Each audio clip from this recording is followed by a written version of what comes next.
produit. La femme au cœur même du monde musulman. Quand je dis le cœur du monde musulman, je parle de la mosquée. Ça peut paraître anodin, parce que dans notre imaginaire, ou plutôt notre conception du monde musulman, la mosquée, ben, c'est un lieu de culte. Non, au temps du prophète, c'était là où se prenaient les grandes décisions politiques, les grandes décisions économiques, les grandes options sociales, et la femme a été introduite par la grande porte dans l'ère, si vous voulez, de la décision politique, sociale, économique, et tout cela est imbriqué en islam, comme vous le savez. Nous n'avons pas de la conception platonique de la matière et de l'esprit, enfin de la dichotomie entre la matière et l'esprit. Et donc, pour moi, c'est énorme. Et puis un bon moment, c'est comme ça que je peux vous expliquer notre militantisme. Il faut le relier à une rupture qui s'est passée en fait au niveau du pouvoir politique. Cette expérience extraordinaire qui a fait que la femme a été complètement libérée, elle a été promue au statut d'une partenaire de l'homme au sein d'une société de confiance, elle a été confisquée par le pouvoir despotique. Et c'est pour ça que nous sommes en train de militer, de lutter contre ce pouvoir despotique qui existe encore jusqu'à nos jours. Cette expérience merveilleuse a été tuée dans l'œuf. Et moi, si je milite en tant que femme dans un mouvement islamiste, c'est en fait pour recouvrer mes droits. Et ces grands droits que le prophète m'a donnés. Et je ne peux pas en même temps marcher à Casa et dire non, la femme n'a aucun droit. Non, notre marche à Casa signifiait toute autre chose. C'était une gifle politique que nous voulions donner à notre élite occidentalisée.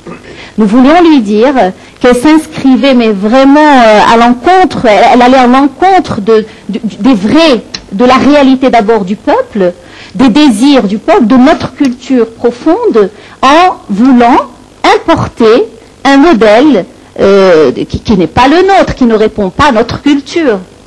Et en fait, c'était ça, moi, c'était pour ça que je marchais à Casablanca, et non pas pour dire que la femme n'a aucun droit.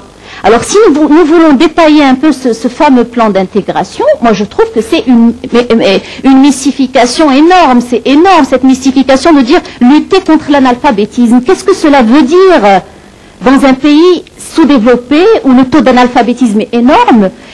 Ça veut dire nous vous fixons un seuil, vous aurez le droit juste de connaître l'alphabet, et ainsi on pourra déchiffrer, si vous voulez, les ultimatums venus d'ailleurs et d'ici. De toute façon, c'est les élites occidentalisées, c'est la prolongation, si vous voulez, du colonialisme et du néocolonialisme. Et quand j'utilise ces concepts, mesdames et messieurs, n'y voyez pas une agression, c'est objectif. C'est comme ça, c'est l'histoire, il faut s'y faire. Mais le colonialisme est bien là. Et tant que nous ne considérerons pas la chose avec sérénité, nous risquons d'aller loin dans le quiproquo. Et donc, on voulait dire à cette élite, arrêtez de mentir au peuple. Le peuple ne veut pas de vos solutions toutes faites, ne veut pas de votre lutte contre l'analphabétisme. Moi, j'ai marché, si vous voulez, à Casa, pour dire que la femme n'a pas seulement le droit à être alphabétisée, elle doit être cultivée.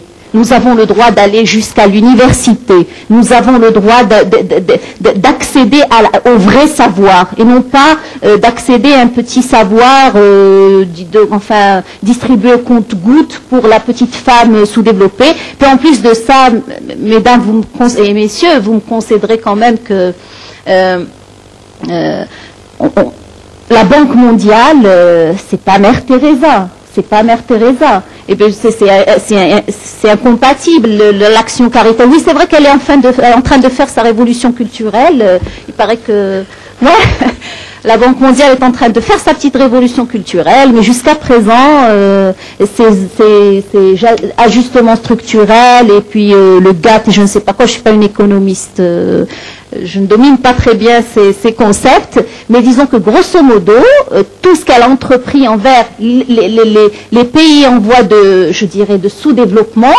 c'est catastrophique. Alors, il y a 10 ans de cela, la Banque mondiale nous a massacré carrément en vous me passerez le terme argotique, en foutant en l'air notre enseignement, en foutant en l'air la politique de la santé publique, et puis 10 ans après, elle vient, première page du plan d'intégration, je ne sais pas si vous l'avez eu, bon, vous n'êtes pas censé l'avoir lu, mais disons que moi je m'y suis intéressée. Vous avez marché, vous l'avez bien dit, en fait, c'était pour démontrer que vous étiez contre des choses qui vont bien au-delà, en fait, de ce plan d'intégration. Alors, qu'est-ce que vous proposez concrètement pour la position de la femme? Qu'est-ce que vous souhaitez adapter à ce plan? Qu'est-ce que vous prenez de positif dans ce plan? Qu'est-ce que vous rejetez concrètement? Oui. On peut de toute façon lier cette précision à la deuxième question. Parce que en fait, nous sommes perçus d'abord comme un mouvement politique, et c'est normal. C'est normal, parce que quand on peut mobiliser comme ça des masses en 72 heures, avoir des milliers de militants dans la rue, c'est normal qu'on soit perçu d'abord comme un mouvement politique pur.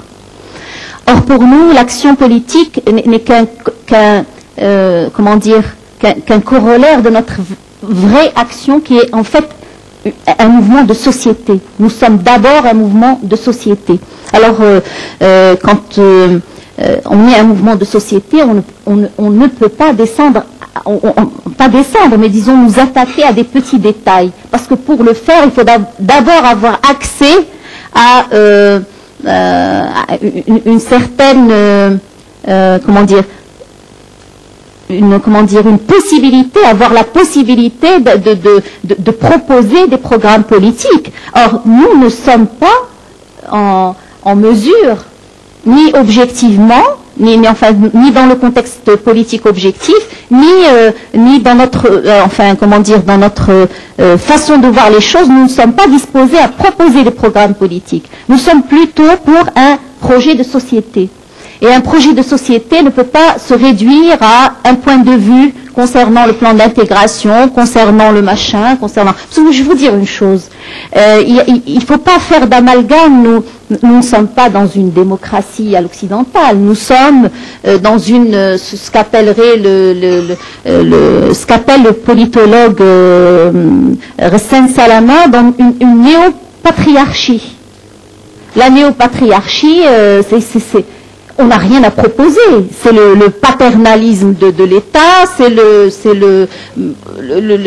nous n'avons pas de force politique, nous n'avons de force, c'est-à-dire multiple, nous n'avons qu'une seule source de décision, c'est le pouvoir central, c'est le Makhzen. Alors proposer, ça servira à quoi? Ça sera de la gesticulation politique qui ne servira absolument à rien. Moi, je pense qu'il faut s'attaquer aux racines. Et s'attaquer aux racines, on peut le faire dans la non-violence, et nous l'avons prouvé, c'est d'abord toucher le Marocain en tant qu'individu, en tant que conscience politique, et c'est ce que nous essayons de faire. Nous sommes un mouvement social, nous essayons de ramasser, si vous voulez, notre identité éclatée, parce que pourquoi l'autocratie et l'autoritarisme a duré aussi longtemps dans nos pays musulmans? C'est parce qu'il a réussi à fragmenter notre conscience politique. Et ce que nous faisons là, c'est d'abord, c'est notre priorité, si vous voulez, c'est avoir accès à une certaine visibilité politique, c'est sûr, mais le plus important, c'est le travail de fond que nous faisons, le travail de terrain quotidien, c'est un travail de fourmi, c'est vrai.